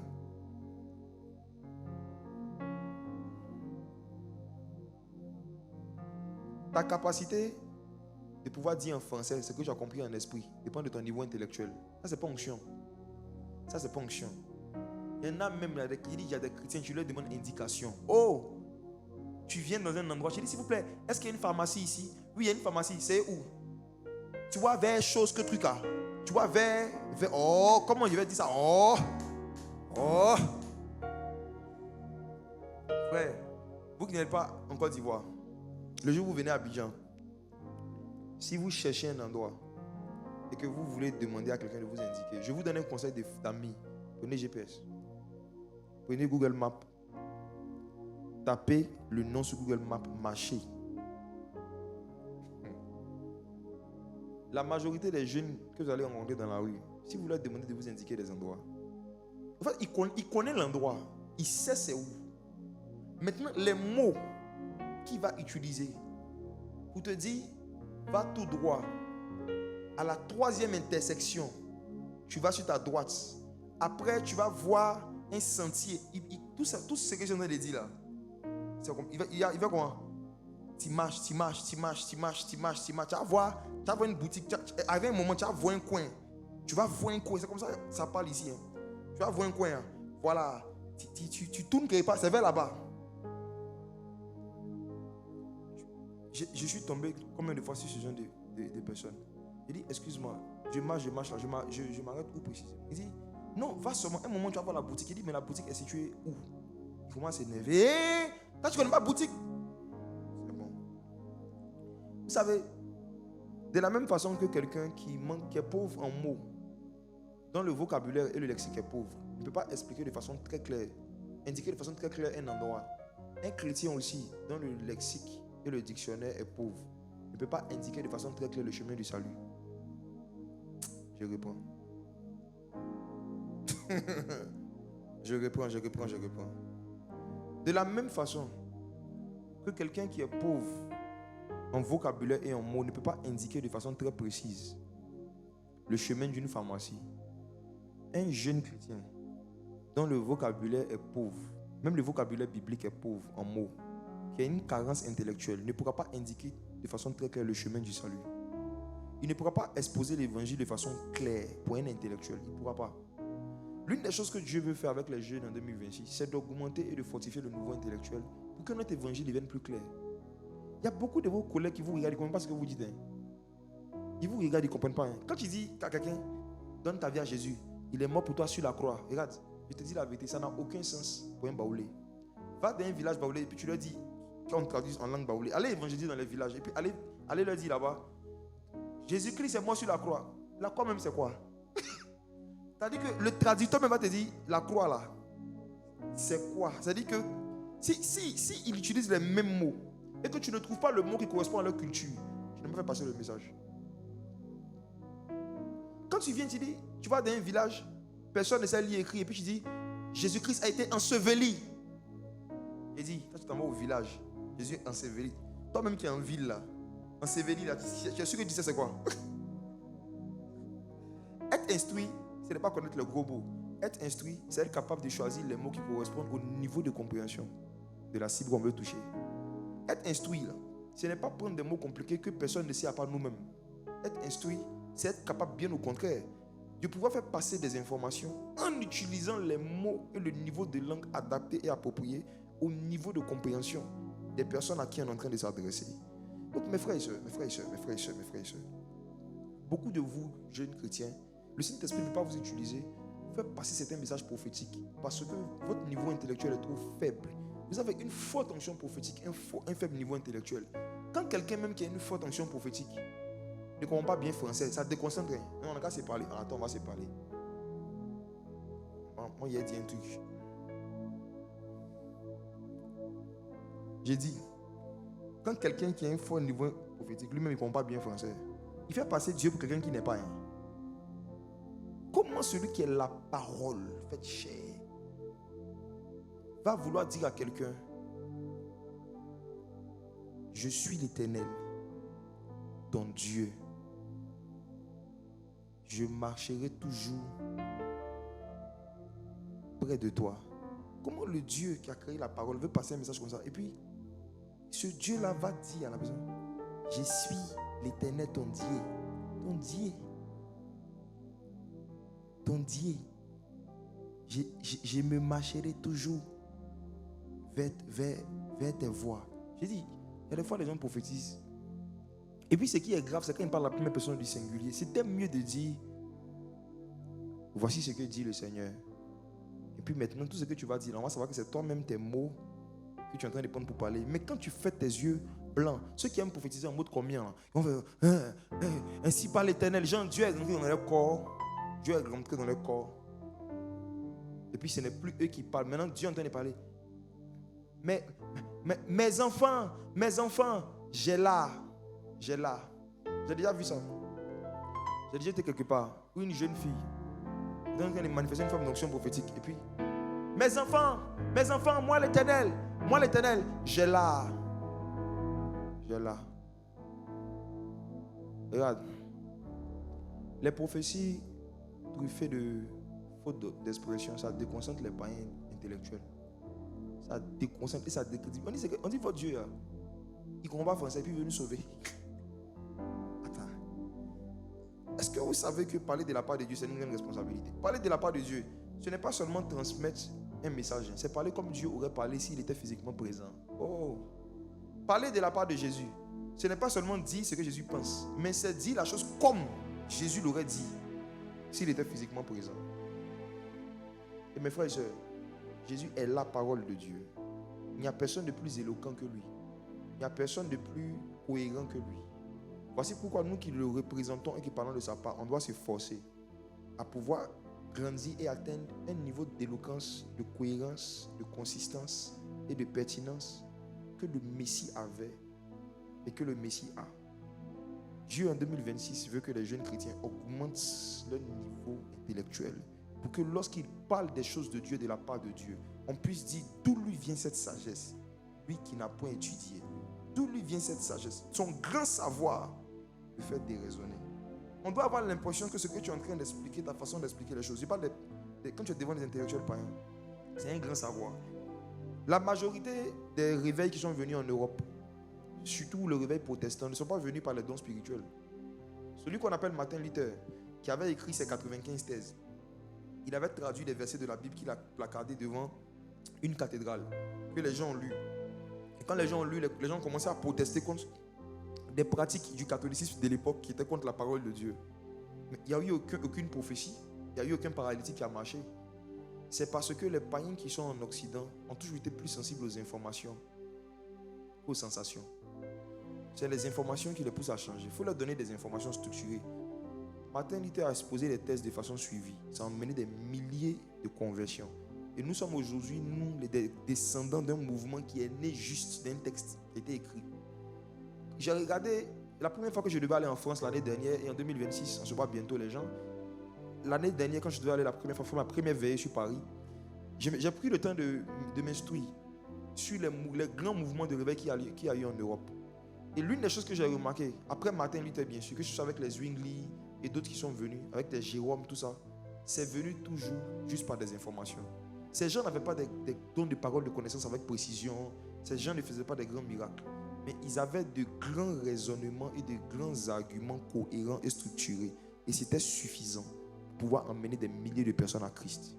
Donc vous devez comprendre que actuellement, avec la montée de l'intellectualisme, avec la montée du mouvement panafricaniste, vous voyez qu'il y a beaucoup de jeunes qui argumentent et qui raisonnent et qui disent Jésus est le Dieu des Blancs. Si Jésus existe vraiment, pourquoi si, pourquoi ça, pourquoi si? Vous ne pouvez pas les convaincre et vous ne pouvez pas les emmener à Christ avec des Alléluia, Alléluia. Donne ta vie à Jésus. Il est mort pour toi, bien-aimé. Bien-aimé. Bien-aimé. Bien-aimé. Regarde. Bien-aimé, bien-aimé, bien-aimé. Hein. Arrêtez ça. Ça fatigue les gens. Faut te calmer. Faut argumenter. C'est parce que parfois les gens n'ont pas d'argument, qui répètent les mêmes mots. Et puis ils crient si les gens quand les sortent. C'est parce qu'il y a. En fait, non. En fait, il va résumer ça en une phrase. Quand ton cerveau est vide, tu vas vouloir remplir le temps avec des répétitions de mots et des cris inutiles. Quand tu ne remplis pas ton cerveau, tu vas vouloir remplir le vide que tu crées dans ta façon d'aborder l'évangile avec la répétition des mots et surtout des menaces. Quand à un moment tu seras à court d'arguments, c'est toi qui vas te mettre en colère. Le païen sera en train de te poser des questions pertinentes. Et puis c'est toi qui vas te mettre en colère.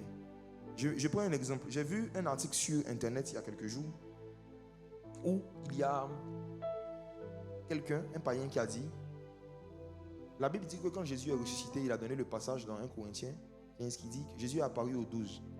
C'est écrit comme ça. Il dit, mais pourtant Judas était mort. Donc il n'était plus 12. Donc il dit, votre livre c'est faux. Il a pris deux versets cohérents, il a collé. Il dit 1 Corinthiens 15. On dit Jésus après sa résurrection est apparu aux 12. Or quand Jésus était apparu aux apôtres, Matthias n'était pas encore choisi. Pertinent. Mais pourquoi Paul dit il est apparu aux 12? Donc il dit il y a une erreur. Judas est mort avant, donc ils étaient 11. Puis il a pris là. Je regarde dans les commentaires, je voulais voir qu'est-ce que les chrétiens... Je voulais voir s'il y avait des... En fait, non. Ah! Ça, c'est une attaque des serpents. Jésus nous a donné le pouvoir de marcher sur les serpents. Il veut voir s'il y avait des chrétiens qui allaient bien marcher sur ce serpent. Bon, la majorité des commentaires, c'était... Vous n'avez pas dit que vous avez blasphémé. Continuez de blasphémer contre la parole de Dieu. À quel moment il a blasphémé? Il a posé une question. Il a relevé une apparente incohérence. Il a relevé une apparente contradiction. Et l'humilité de reconnaître qu'il a raison.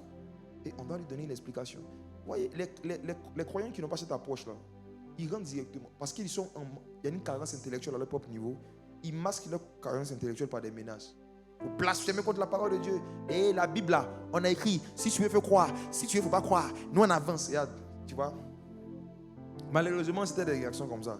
Et ça me confortait dans ce que j'avais reçu. Dieu veut augmenter le niveau intellectuel. Franchement. Donc, jeunes gens, mes frères et sœurs, cette année, appliquez-vous à vous instruire plus. Moi, s'il était en face de moi, sans cri, je dis effectivement, il a raison, que Judas était mort, mais Jésus est apparu aux 12. Parce que l'expression 12 dans le Nouveau Testament ne fait pas allusion à 12 apôtres exclusivement, ça fait allusion à un groupe de personnes qui dirigeaient l'église. Donc il y a même des versets où ils étaient 3, 4, mais on a dit les 12. Donc les 12 là, c'est le nom d'un groupe de personnes qui dirigent. Mais ce n'est pas le nombre, c'est un nom qu'on appelle les 12. Donc que Judas soit là ou pas, il dit les 12. Et la preuve c'est que même quand Judas était là, on les appelait les 12, pourtant Jésus était au milieu d'eux, ils étaient 13. En fait, il n'a jamais été 12. Jésus est le premier apôtre. Jésus est le premier des apôtres. Il était avec les apôtres, on les appelait les 12. Donc 12, c'est une expression pour désigner un groupe de personnes qui dirigeaient. Ce n'est pas un nombre de gens qui sont forcément présents. Simple, simple. Je dis, par exemple, tu connais ce qu'on appelle le G8. Le G8. Parfois, ils se réunissent à 3 pays, mais c'est la réunion du G8. Il va dire, c'est fini, hein. Tu as aidé un païen grec. Les Grecs cherchent la sagesse. Donc, si tu n'es pas capable de pouvoir répondre avec des arguments cohérents, convaincants à des questions que des païens se posent, comment Dieu va t'utiliser pour les emmener à la conversion? Lisez le livre des Actes. Vous allez voir que l'apôtre Paul, il manifestait l'onction, fait les miracles, c'était bien, mais en plus de ça, à plusieurs fois quand il s'est retrouvé dans les contrées européennes, c'est à travers son discours et ses prédications en fait que beaucoup de gens sont venus, sont convertis à Christ. Il n'a pas eu besoin dans certains endroits de démontrer de grandes puissances d'abord avant que les gens se convertissent. Souvent c'est après la conversion des gens qu'il a mis l'accent sur la démonstration d'esprit et de puissance pour que leur foi maintenant soit fondée. C'était une parenthèse. J'avance un peu. Donc, je pense qu'on a compris. Maintenant, Dieu veut aussi fortifier le niveau spirituel des jeunes. Augmenter le niveau spirituel. Mais j'insiste sur le niveau intellectuel, n'oubliez pas. Cette année, ne faites plus un mois sans lire un livre en plus de la Bible. Et lisez des livres dans le but de découvrir des mots que vous ne connaissez pas. Et quand vous voyez un mot que vous ne connaissez pas, ne faites pas genre. Prenez le dictionnaire, cherchez la définition Et puis la meilleure façon de retenir un nouveau mot qu'on apprend en lisant un livre, c'est de l'utiliser abusivement. Utiliser abusivement. Moi, je me rappelle la première fois, il y a des années, où j'avais découvert le mot nonobstant. Nonobstant. Quand je vois un mot que je ne connais pas, je prends le dictionnaire, je regarde, ça veut dire quoi. Quand j'ai découvert le mot, tu es moi avec moi, toute la journée, nonobstant va te dégoûter. Pour tout et pour rien, nonobstant. Utilisez volontairement, régulièrement et abusivement les nouveaux mots que vous découvrez. Trouvez des occasions, créez des phrases, inventez des phrases, juste pour pouvoir utiliser ces mots-là, parce que la rétention est facilitée par la répétition. Au fur et à mesure que vous répétez quelque chose, ça vous reste à vie. Augmentez votre niveau intellectuel. Prêchez l'évangile avec beaucoup plus de classes, d'arguments pertinents. Quand tu lis l'épître aux Romains, c'était structuré. Paul n'a pas écrit Romains chapitre 1, Romains chapitre 2. Paul a écrit l'épître aux Romains. C'est parce qu'il a été structuré, il a expliqué un point. Après, il prend un autre point que les gens ont pu facilement prendre son épître et puis en faire des découpages, donner des titres, faire des chapitres.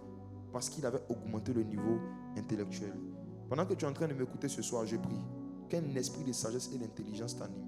Je prie que tu termines cette année 2025 avec une dose nouvelle d'un esprit de sagesse. Qu'un désir de t'instruire, qu'un désir d'avoir un grand savoir vienne sur toi. Mes frères et sœurs, c'est Dieu qui crée en nous le vouloir et le faire selon son bon plaisir.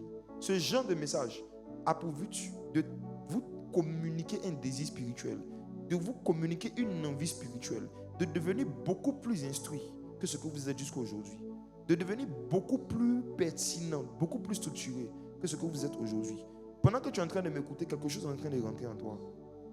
Pendant que tu es en train de m'écouter, Dieu est en train d'activer en toi le désir de te mettre sur la liste des hommes et des femmes qu'il va utiliser pour marcher sur les serpents, sur les scorpions, sur toute la puissance de l'ennemi.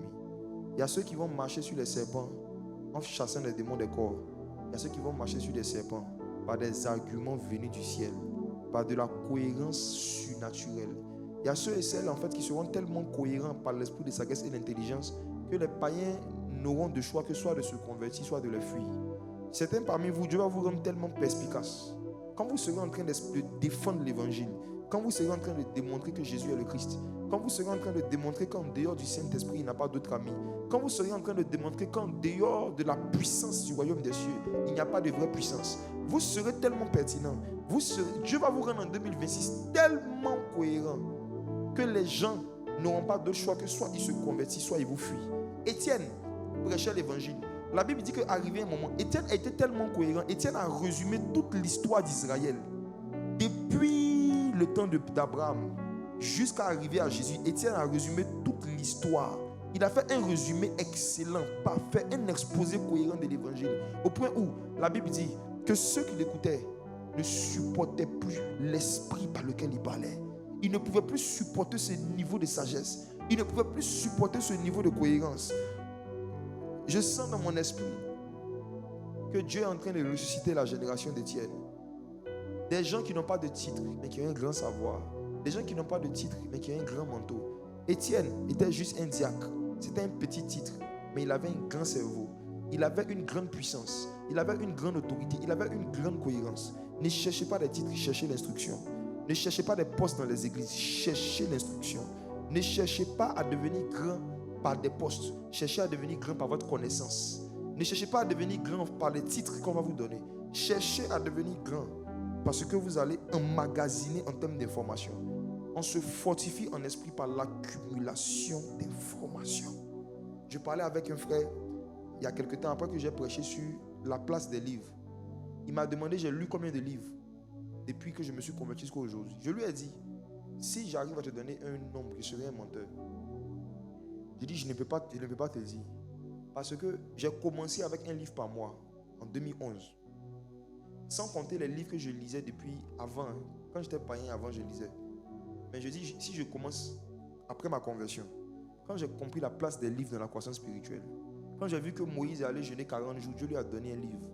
J'ai compris que peu importe le nombre de jours de jeûne que je vais faire dans ma vie, si ça ne m'a pas conduit vers un livre, j'ai fait un régime.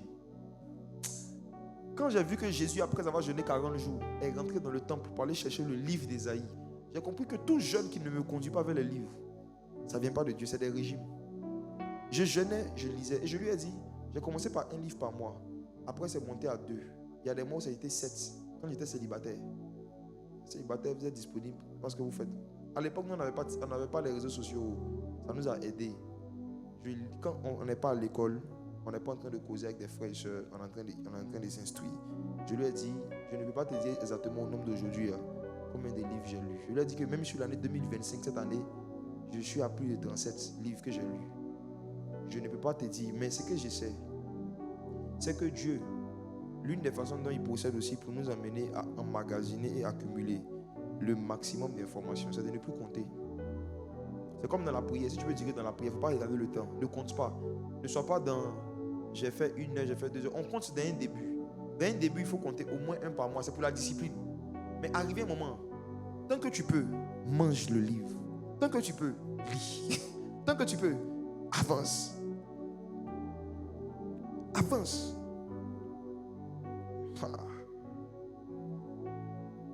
J'avance un peu. La deuxième chose dont je veux parler, que Dieu veut faire avec les jeunes en 2026, c'est les fortifier spirituellement. On se fortifie spirituellement en cherchant à pratiquer davantage des vertus. Des vertus, ça veut dire c'est des bons comportements, des bons caractères que Christ lui-même manifeste. Mais la vertu des vertus que les jeunes en 2026 doivent avoir pour que Dieu les utilise plus qu'avant, c'est la soumission aux anciens. Je vais commencer à dire quelque chose qui va déranger les esprits rebelles, les cœurs rebelles, qui va déranger en fait la génération des... Je ne suis fils de personne à part Dieu. Je n'ai pour père que Dieu. Dieu est mon seul père. À tout à l'heure. 1 Pierre 5, verset 5. Même Jésus était fils de Dieu et fils de David. Même Jésus là, fils de Dieu, fils de David. On l'appelait le fils de David. Allons doucement. 1 Pierre 5, verset 5. 1 Pierre 5, verset 5. De même, vous qui êtes jeunes, soyez soumis aux anciens. Okay. Et tous, dans vos rapports mutuels, revêtez-vous d'humilité. Car Dieu résiste aux orgueilleux, mais il fait grâce aux humbles. Dieu résiste aux orgueilleux, mais il fait grâce aux humbles. Je vais commencer par la fin de ce verset. Mes frères et sœurs, Dieu ne fait pas grâce aux chrétiens. Dieu fait grâce aux humbles. Le niveau de grâce que Dieu accorde à un être humain sur la terre ne dépend pas de son niveau de prière. Ça dépend de son niveau d'humilité. Je reprends, je rembobine. Dieu ne fait pas grâce aux chrétiens. Dieu fait grâce aux humbles.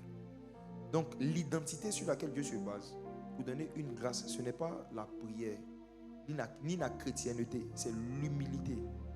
Un païen humble va recevoir dans certains domaines plus de faveur et de grâce de Dieu qu'un chrétien orgueilleux. Donc, Dieu se base sur le niveau d'humilité pour donner un certain niveau de grâce. La grâce, c'est quoi? La grâce, c'est une substance spirituelle qui te permet d'obtenir des choses sur la terre sans faire certains efforts, ou qui te permet d'obtenir des choses sur la terre qui facilitent ta vie dans un domaine. Une grâce là, c'est une faveur qu'on te fait pour ne pas que tu souffres certaines souffrances pour jouir de certains plaisirs ou de certains avantages. La grâce. Ceux qui ne sont jamais allés dans les quartiers les plus démunis, les plus précaires d'Abidjan, ne savent pas que le fait de tourner juste un robinet comme ça et puis avoir de l'eau, c'est une grâce.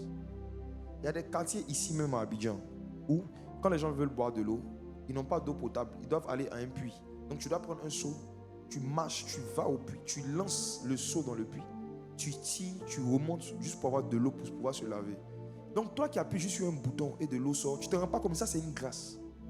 Ça, c'est une grâce.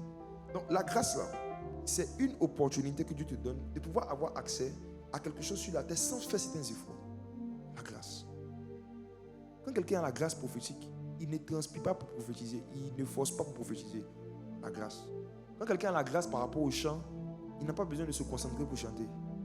Tu le prends comme ça, tu dis donne-moi un chant, il va commencer à chanter. La grâce, c'est toute faveur, toute faculté que Dieu te donne, que tu arrives à faire, à produire des résultats dans un domaine, ou bien à avoir des choses qui vont faciliter la vie, sans faire beaucoup d'efforts. Maintenant, Dieu fait des grâces à qui? Aux humbles. Le verset est clair. Dieu fait grâce aux humbles. Pas aux prieurs, pas aux jeûneurs, aux humbles. Parce que même dans le domaine de la prière, dans 2 Chroniques, le chapitre 7, au verset 14, il dit: si mon peuple sur qui est invoqué, invoqué mon nom, s'humilie, prie. Vous avez vu que Dieu a mis s'humilie avant prie. Donc il y en a qui invoquent le nom du Seigneur, qui prient, qui cherchent sa face, mais c'est s'humilie, c'est ça qui les fatigue. C'est-à-dire que c'est la première partie du verset que beaucoup sautent. Donc Dieu a des méthodes pour tester notre niveau d'humilité, pour décider le niveau de grâce qui va nous pousser à manifester ou à transporter. Et sa première méthode, c'est de nous donner des anciens. 1 Pierre 5, verset 5. Jeunes gens, soyez soumis aux anciens. Je vous pose une question. Tous les jeunes qui n'ont pas d'église, comment ils pratiquent ce verset? Les jeunes qui n'ont pas de père spirituel, comment ils pratiquent ce verset? Les jeunes qui n'ont pas de conducteur, expliquez-moi comment ils vont pratiquer ce verset. Tous ceux et celles qui n'ont pas d'église, qui n'ont pas de pasteur, qui n'ont pas de père spirituel, mais qui ont des ministères, ce que vous manifestez, ce n'est pas la grâce, c'est la graisse.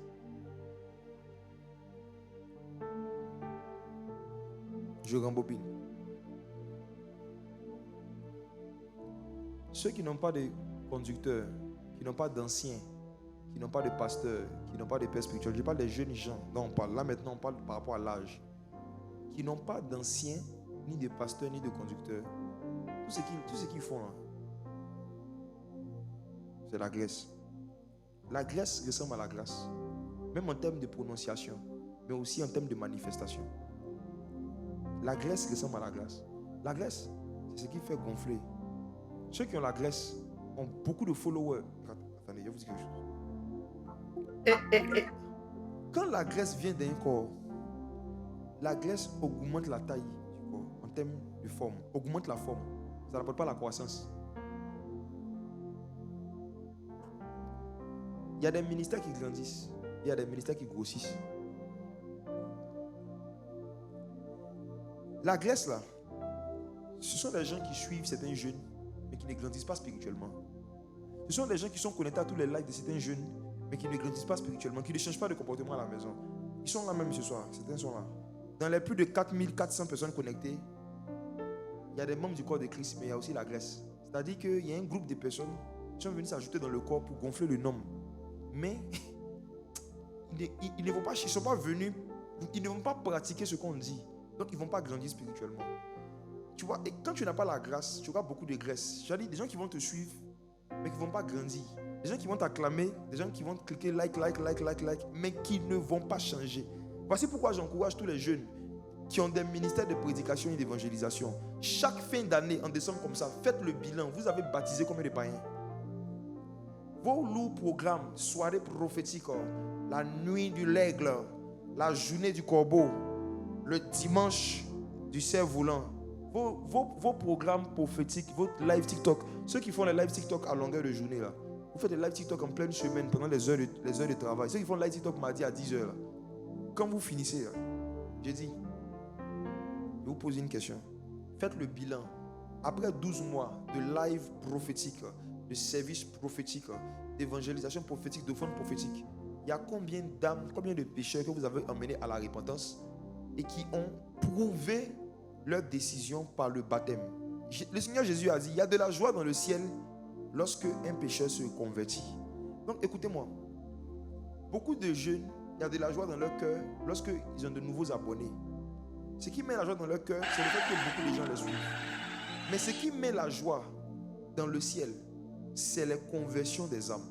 Donc si vous voulez vraiment savoir si vous avez mis la joie dans le ciel, demandez-vous, vous avez emmené combien de personnes dans la conversion? Et quand quelqu'un dit je me convertis, c'est pas que la personne a pleuré pendant un chant d'adoration, il est baptisé. Ce qui montre, Jésus dit, celui qui croira, qui sera baptisé, sera sauvé. Celui qui croira, qui sera baptisé, sera sauvé. On a beaucoup de pages de jeunesse sur les réseaux sociaux, mais il y a combien vraiment qui font sortir les gens de la drogue? Il y en a combien qui font sortir les gens de l'homosexualité? Combien vraiment font sortir les gens de toutes sortes de déboires? On a de plus en plus de jeunes qui sont en train de mourir ou qui ont des maladies bizarres à cause des substances qu'ils fument. Il y avait un truc qu'on appelle ça puff. Un truc comme ça, on dit la puff.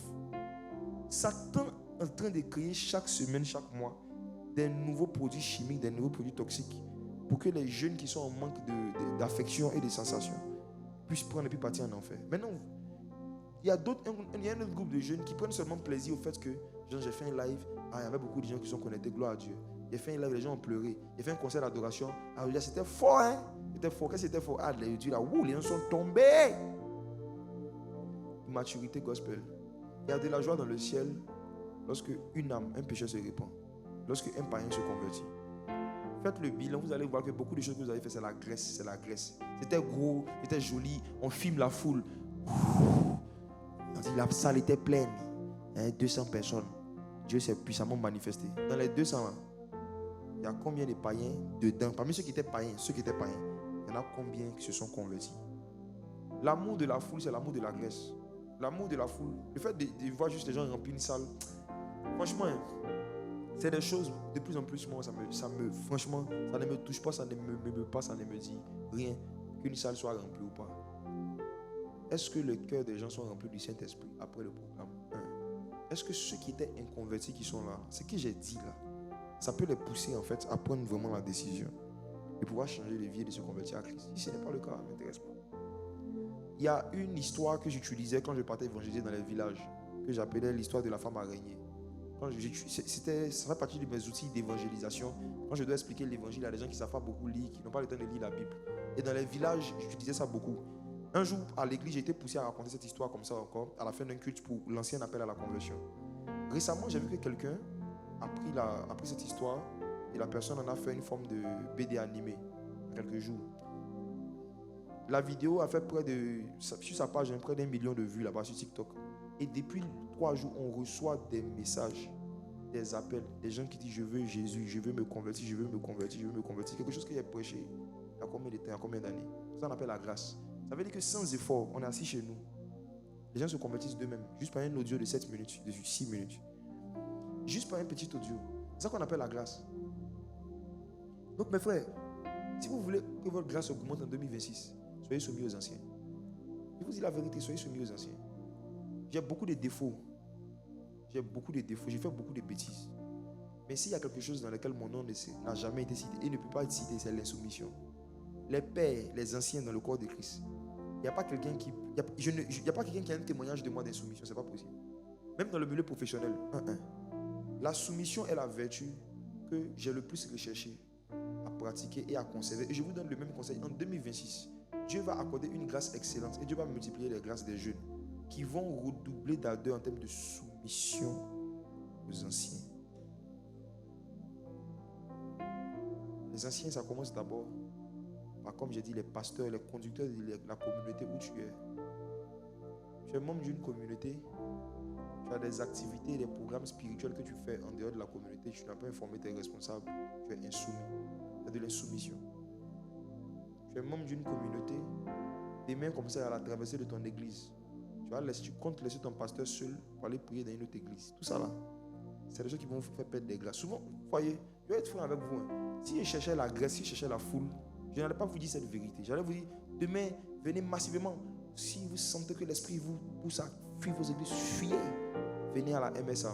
Je serai en train de remplir ma salle pour faire de belles photos pour dire qu'il y avait du monde. Ça, c'est la graisse. C'est la graisse. Je serai en train de produire de la graisse. Mais si je veux vous aider à avoir de la grâce, je vais vous dire, n'abandonnez pas votre assemblée. Si un pasteur qui a lui aussi une famille prend le temps d'organiser une veillée, de laisser sa femme et ses enfants, de venir s'arrêter là pour prier, tu ne peux pas te permettre de le laisser. Voilà, lui aussi c'est ton pasteur. Si ce n'est pas ton pasteur, il n'y a pas de problème. Mais si c'est ton pasteur que tu le fais, fais-le. Abandonne ton assemblée, abandonne ton pasteur, va dans une autre église. Mais je te dis la vérité, dans le monde spirituel, tu es insoumis. Parce qu'il a bien dit à l'église, tout le monde, je veux vous voir le 31. Tu as entendu, tu as même dit Amen peut-être. Alors que tu savais dans ton cœur que tu n'allais pas venir. Insoumission. Dieu fait grâce aux humbles. Jeunes gens, soyez soumis aux anciens. Jeunes gens, soyez soumis aux anciens. Jeunes gens, soyez soumis aux anciens.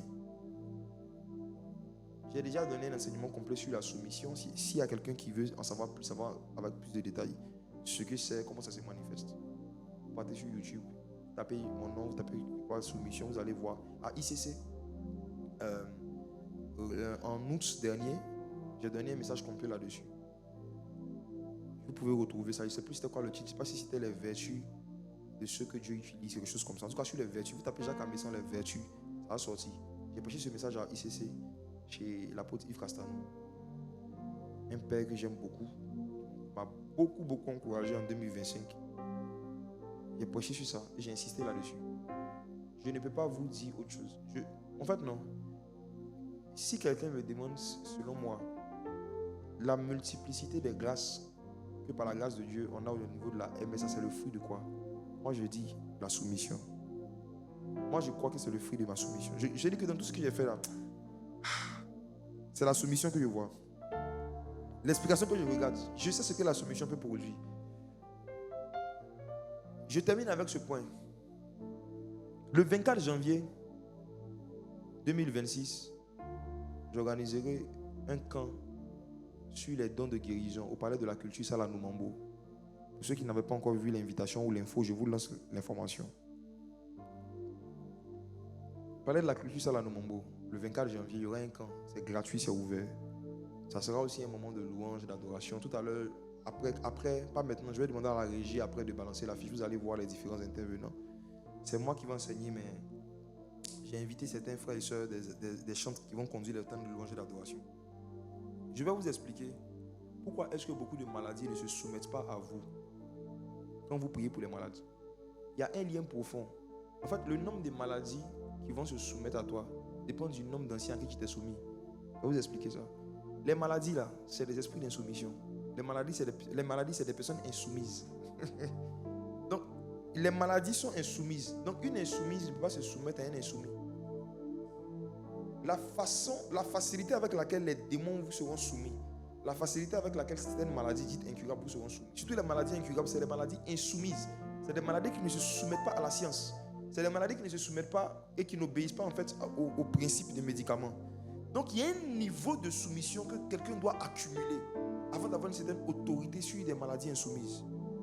Je vais vous expliquer ça lors du 24 janvier, lors du camp. Et comme vous le savez, quand par la grâce de Dieu on explique quelque chose, on fait aussi des démonstrations pratiques. Beaucoup de gens vont se rendre compte qu'il y avait des douleurs qu'ils avaient dans leur corps, des maladies qu'ils ont traitées pendant des années. C'était juste parce qu'ils n'avaient pas rencontré un chrétien qui était assez soumis pour pouvoir chasser la maladie. Jésus dit, dans Philippiens, Paul dit de Jésus, c'est parce qu'il s'est abaissé lui-même, il s'est soumis lui-même en étant obéissant jusqu'à la mort de la croix. C'est pourquoi Dieu l'a souverainement élevé et lui a donné le nom qui est au-dessus de tout nom, afin qu'au nom de Jésus, tout genou fléchit, afin qu'au nom de celui qui s'est soumis jusqu'à la mort, tout genou se soumette. Donc c'est parce que Jésus s'est soumis à un certain niveau que dans le monde des esprits, Jésus a atteint le plus haut niveau de soumission. Dans le monde des esprits, il n'y a aucun esprit qui ne peut pas se soumettre à lui. Donc si toi tu prononces le nom de Jésus alors que tu as un cœur insoumis, ça ne marche pas. Ça ne marche pas. Mes frères et sœurs, méditez beaucoup sur la soumission. Jeunes gens, soyez soumis aux anciens. Redéfinissez, réévaluez vos rapports. Et je vous donne un conseil. Si vous pouvez, allez voir vos responsables, vos pasteurs, pour vous leur demander, est-ce que tu trouves que je suis soumis? Est-ce que tu trouves que je suis soumis? Faites semblant, posez la question. Quelque chose va se passer. Essayez de demander l'avis des responsables qui vous connaissent, quoi. Est-ce que tu trouves vraiment que je suis quelqu'un de soumis au niveau... Les soeurs aussi qui sont mariées, faites seulement de poser ça, la question à vos maris, vous allez voir un truc. Les fiancés, posez un peu la question aussi. À vos fiancés, on va voir un truc.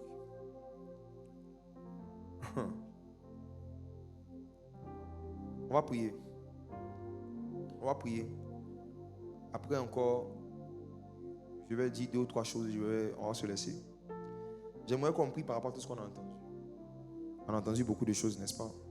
Tu vas demander au Seigneur de préparer ton cœur à pouvoir te laisser utiliser par lui en 2026. Tu vas dire au Seigneur que tu veux qu'il fortifie, qu'il augmente ton niveau intellectuel. Tu vas dire au Seigneur que tu prends l'engagement. Tu vas surtout dire que tu prends l'engagement de t'instruire davantage, de te perfectionner, d'enrichir ton niveau de langue pour que le Saint-Esprit puisse passer par toi pour exprimer des pensées de façon très claire aux gens. Père éternel, je te dis merci pour ta grâce. Prions. Merci Saint-Esprit de Dieu pour ce live. Je prie pour chaque homme, chaque femme ici connectée. Je prie qu'un esprit de sagesse et de révélation leur soit communiqué. Cette année 2026 qui va commencer, qu'elle soit très différente de 2025. Que le niveau de divertissement, le niveau de temps, le temps qu'on accorde au divertissement, à la distraction, diminue. qu'on accorde plus de temps à l'instruction, qu'on accorde plus de temps à la connaissance. Que nous puissions, Père éternel Dieu, te glorifier. Que nous puissions, Père éternel Dieu, chercher à nous instruire, à grandir en sagesse, en stature et en grâce. Père éternel Dieu, je prie que tu fasses de nous des flambeaux, des vases qui brillent, qui transportent l'évangile et par qui les incroyants puissent voir briller la splendeur de l'évangile. Je prie que tu nous fortifies en esprit jusqu'au jour où on se présente devant la Côte d'Ivoire. De la même manière que la Bible dit que l'enfant croissait et se fortifiait en esprit jusqu'au jour où il se présenta devant Israël. Que tu fasses la même chose, Saint-Esprit de Dieu, pour tout enfant, tout jeune qui va écouter ce message, qui est en train d'écouter ce message, que tu mettes dans leur cœur le désir de croître et de se fortifier en esprit avant de paraître en public, avant de chercher à avoir un certain public, une certaine audience. Je prie que l'amour de se fortifier en esprit revienne. On se fortifie aussi en esprit par la prière, on se fortifie aussi en esprit par le jeûne, on se fortifie en esprit par la soumission. Je prie, Père éternel Dieu, que tu fasses de nous des personnes soumises à nos anciens, soumises à nos conducteurs, et que nous puissions être, Père éternel Dieu, des modèles de personnes qui brillent et qui explosent intellectuellement, spirituellement, que des milliers d'âmes encore se convertissent à toi sur l'année 2026. C'est au nom de Jésus que nous avons prié. Amen, amen, amen, amen, amen, amen. Alors, We are getting stronger. We are getting wiser. We are getting faster. Because He is here. We are getting stronger. We are getting wiser. We are getting smarter.